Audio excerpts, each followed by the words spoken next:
Halo semuanya, di sini saya akan mereview buku yang berjudul An Introduction to Critical Discourse Analysis in Education atau pengantar analisis wacana kritis dalam pendidikan yang ditulis oleh Rebecca Rogers pada tahun 2004 yang diterbitkan di Lawrence Albom Associates di New Jersey.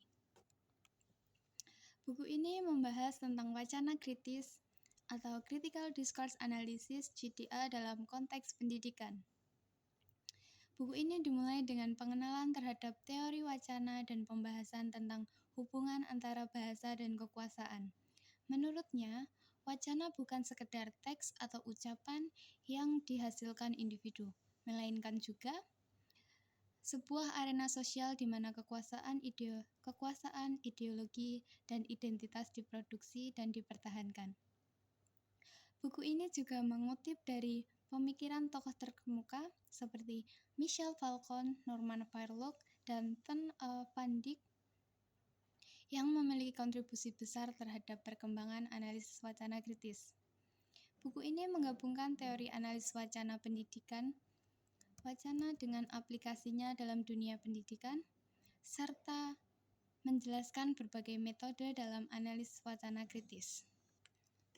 Buku ini sangat direkomendasikan bagi kamu, para peneliti, para pendidik, dan mahasiswa dalam bidang pendidikan dan studi bahasa, terutama bagi kalian yang tertarik dengan teori kritis dan bagaimana hal itu diterapkan dalam pendidikan.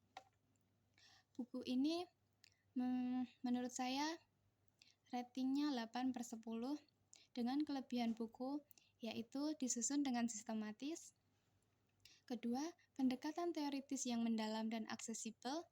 Yang ketiga, menyediakan perspektif kritis terhadap wacana pendidikan.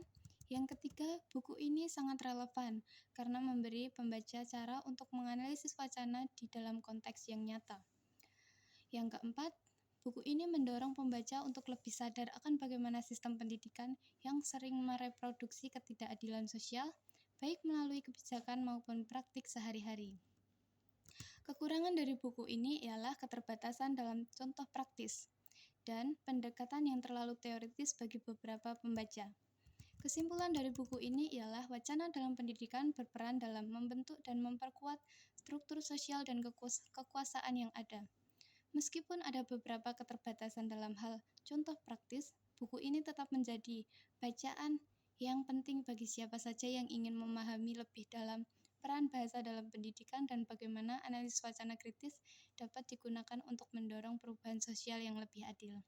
Sekian, terima kasih.